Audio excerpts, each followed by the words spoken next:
There are people in this world who seem untouchable, whose very existence feels like proof that some human beings are simply built differently, stronger, more gifted, more luminous than the rest of us could ever hope to be. And then you learn the truth. And the truth doesn't diminish them. It makes them more real than they ever were before. What happens when the woman the world has called the greatest actress who ever lived admits she almost didn't survive long enough to become her? What happens when the armor cracks? Not on a stage, not in front of a camera, but alone, in the dark, in a moment no one was supposed to see. And here's the question that should stop you cold.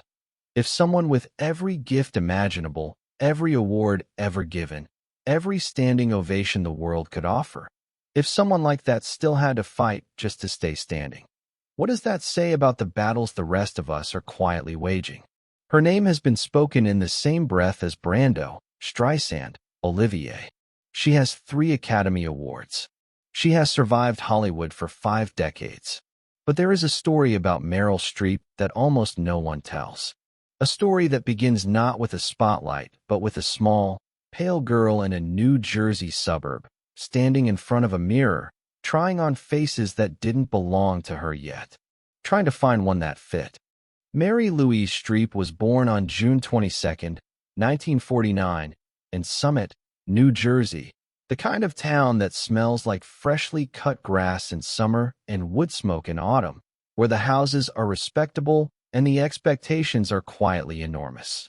She was the first child of Harry Streep Jr., a pharmaceutical executive, and Mary Wolfe Streep, a commercial artist. From the outside, it was a picture-perfect American family, the kind you'd see on the cover of a 1950s magazine, orderly, comfortable, aspirational. But surfaces are always a little deceptive, aren't they? And young Mary Louise, who went by Mary, then Meryl, a name she invented herself in grade school, a small act of self-creation that would turn out to be the first of many, was more sensitive than the tidy lawns around her could contain. She was not the kind of child who blended in, not because she was loud or difficult, but because she was watching, always watching, the way light moved across a face, the way a voice changed when someone was lying, the way her mother hummed slightly off-key when she was worried but pretending not to be. Meryl absorbed the world through her skin. And it was both a gift and a private kind of torment, because when you feel everything that deeply, the world can become very loud very fast. She was not, in those early years, considered conventionally beautiful, and she knew it. She has spoken about this with a frankness that makes you love her immediately. As a young girl, she was awkward in the way that genuinely interesting people often are, still growing into themselves, still trying to figure out which version of Mary Louise Streep was the real one. She had a mother who was stylish and social, a woman who valued appearance and grace, and Meryl, complicated, sensitive, overthinking Meryl, took note of that gap between who her mother was and who she herself felt she was on the inside. So she did something remarkable. She decided, around age 12, to simply become someone else. Not as a way of running away, but as a way of experimenting. She bleached her hair. She learned how to walk differently. She watched the popular girls, studied them the way a naturalist studies birds, and reverse-engineered their ease. She manufactured a version of herself that could navigate the social world of Bernard's High School in Bernardsville, New Jersey. And it worked. She became a cheerleader. She became homecoming queen. She became the girl everyone wanted to be around. But late at night, alone in her room, she knew. The cheerleader was a character, and the real Meryl was still sitting quietly in the corner, watching. She found the outlet that would save her life when she was 12 years old. A local teacher named Estelle Liebling, a name that deserves to be said slowly, recognized something in the girl's voice and encouraged her to sing. Opera of all things. And young Meryl threw herself into it with the kind of total commitment that would later define every role she ever played. She trained seriously. She sang in the church choir at St. John's in Bernardsville. She practiced until her throat ached, and then she practiced some more. Music became the first place she could be completely honest, Because when you're singing, you can't lie. The breath doesn't let you. The voice comes from somewhere deeper than pretending. This was her first real discovery about herself. That she was most herself when she was being someone else. That she could only tell the truth in disguise. That mirror in her childhood bedroom, where she practiced faces, tried on expressions, taught herself to cry on command, became her most sacred and most dangerous place. It would take her years to understand what that mirror was really showing her.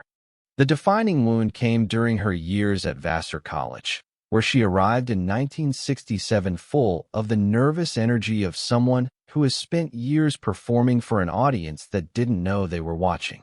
She studied drama. She was brilliant, and everyone could see it. But in the middle of all that light, surrounded by professors who called her exceptional and peers who watched her with something close to awe, she fell in love.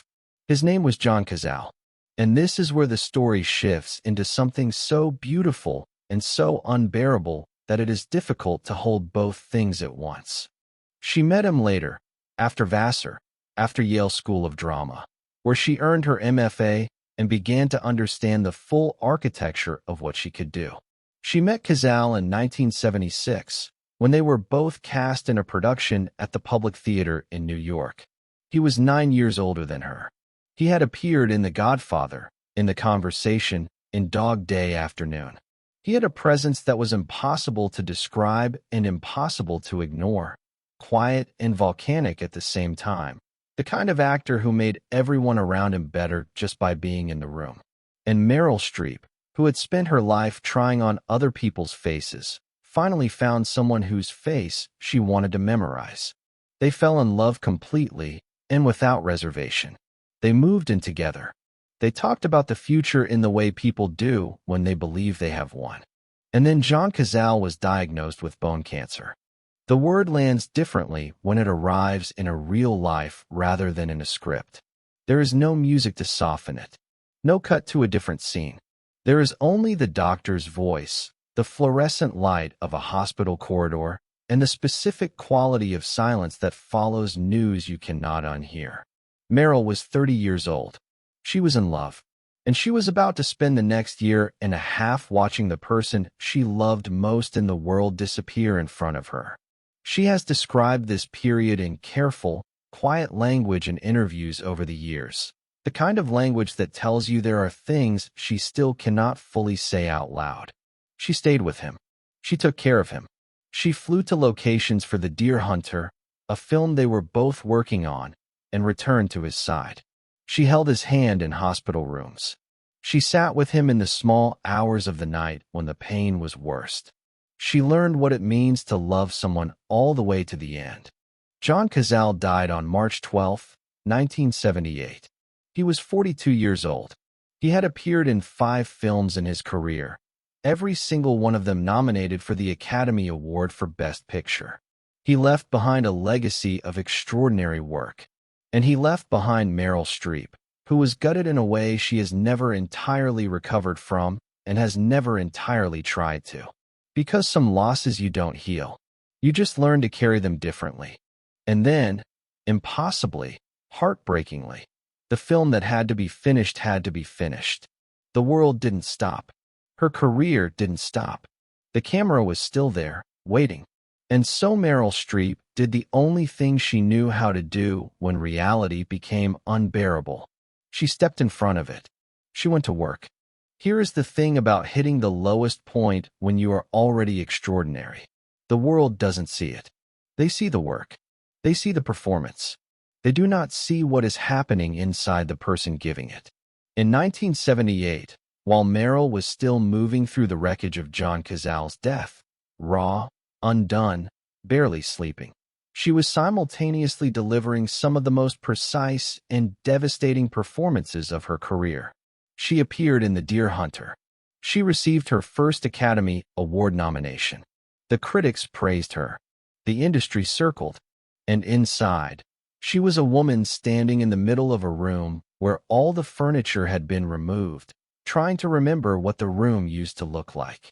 She has said, in various ways and at various times, that the grief of losing John was something she carried directly into her work, that she didn't have to imagine devastation for a performance because devastation was what she woke up with every morning.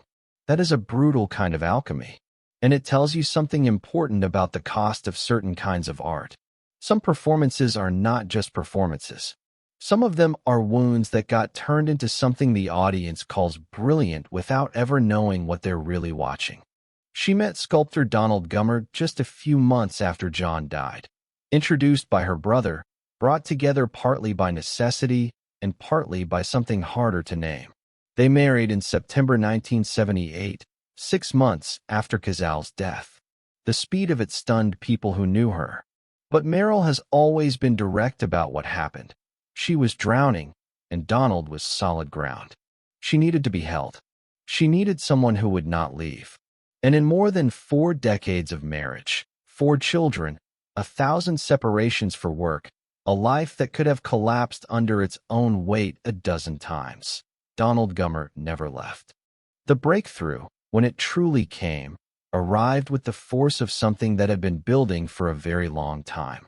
Kramer versus Kramer in 1979 changed everything. Not because it made her famous, she was already becoming that, but because it showed audiences what she was actually capable of. She played Joanna Kramer, a woman who leaves her husband and child and then comes back to fight for custody. It was a role that could easily have been made sympathetic or made villainous.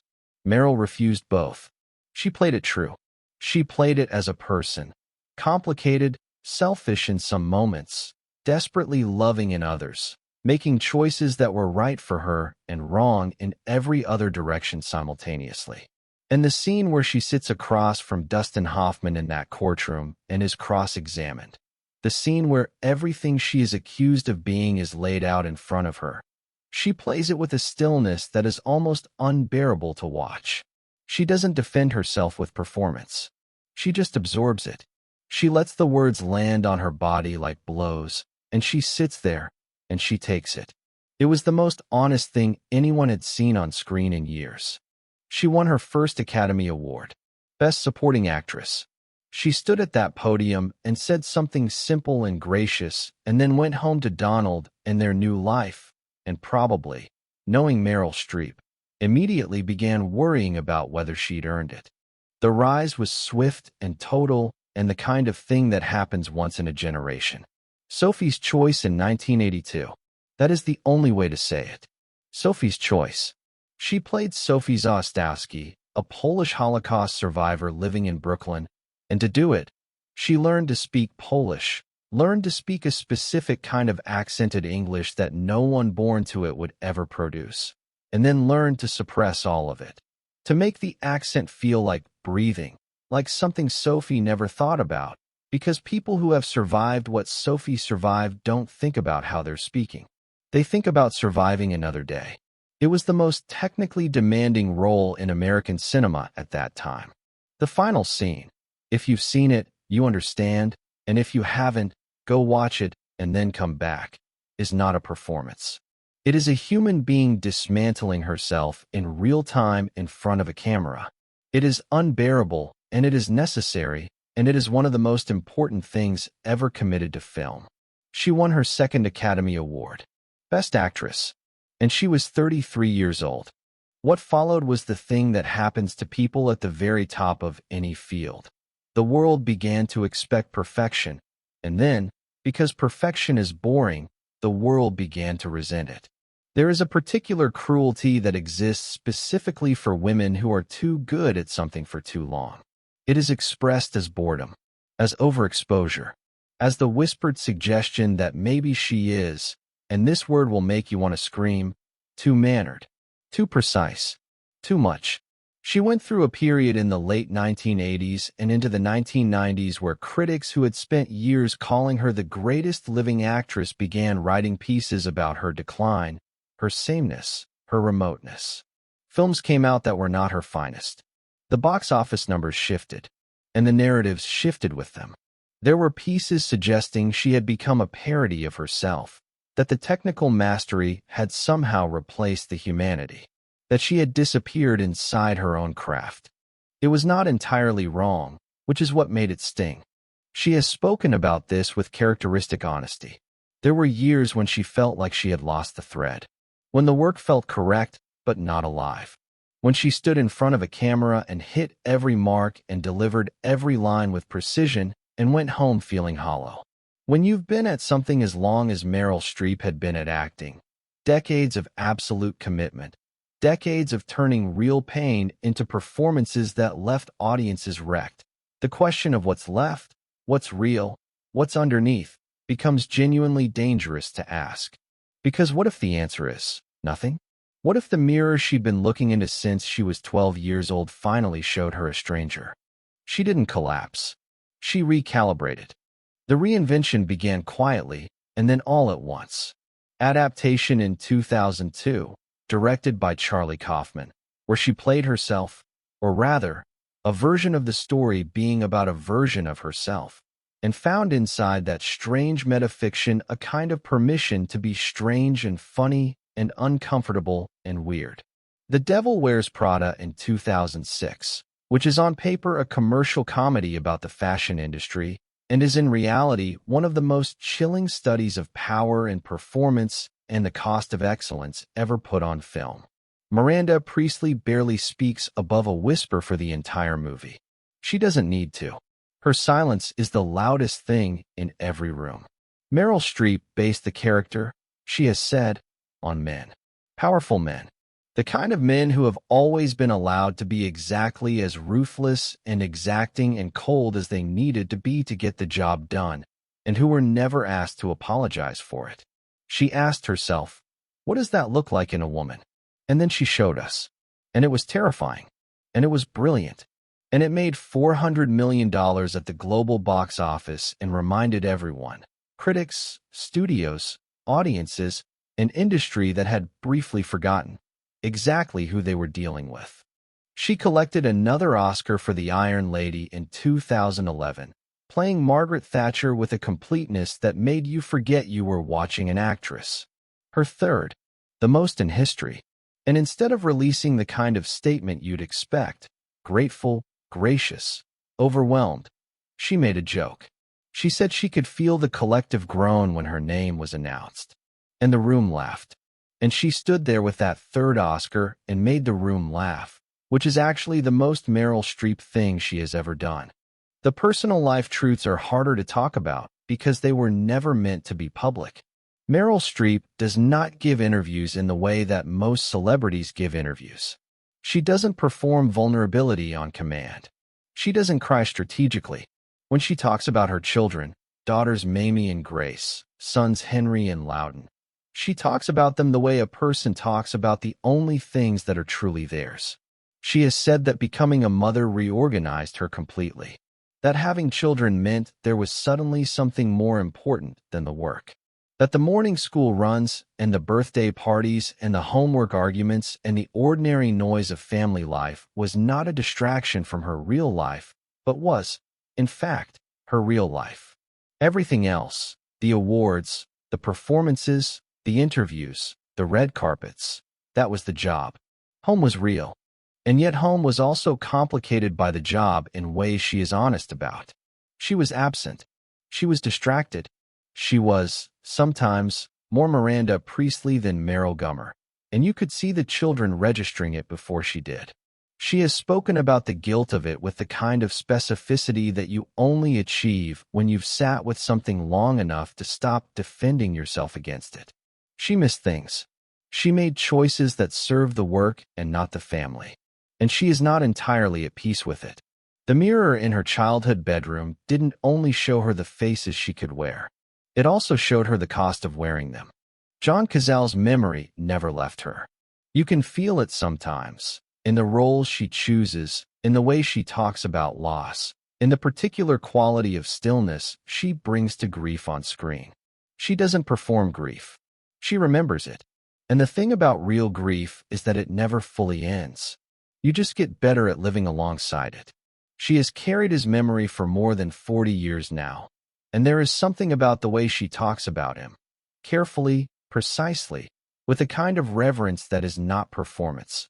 That tells you he is still the standard against which everything else gets measured. The love that was cut short. The future that disappeared. The loss that turned her into an actress who could make an entire audience feel the specific weight of unbearable things. What she stands for now, at 76, in this season of her life, is something more interesting than legacy. Legacy is what other people build for you. What Meryl Streep has built is something different. She has become a permission structure for women who refuse to diminish themselves as they age. She has kept working, kept taking risks, kept appearing in films where she is central and complex and not decorative. She has used her platform to speak about abortion rights, about the treatment of immigrants, about the way women in Hollywood were systematically mistreated by men who were protected by the industry's silence. When Harvey Weinstein's crimes became public knowledge in 2017, her response was carefully calibrated and genuinely troubled, and it provoked a conversation about what it means to have worked alongside someone for decades and to not have known, or to have known only partially, or to have known in the way that powerful women sometimes know things they cannot safely say. She sat with that conversation. She didn't run from it. She let it be complicated. That mirror she looked into at 12 years old, trying on faces, teaching herself to feel on demand, has become something different now. It is no longer a rehearsal space. It is no longer a place where she goes to become someone else. It is, at 76, after 3 Oscars and 5 decades and one great love who died too soon, and one great marriage that survived everything, and 4 children who grew up watching their mother show the world what women are capable of. At 76, that mirror is just a mirror, showing her the face that was always there beneath all the others.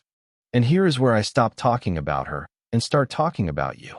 Because the reason you're still watching, the reason you clicked on a video about a 76-year-old actress and found yourself still here, minutes later, is not because you wanted facts about Meryl Streep.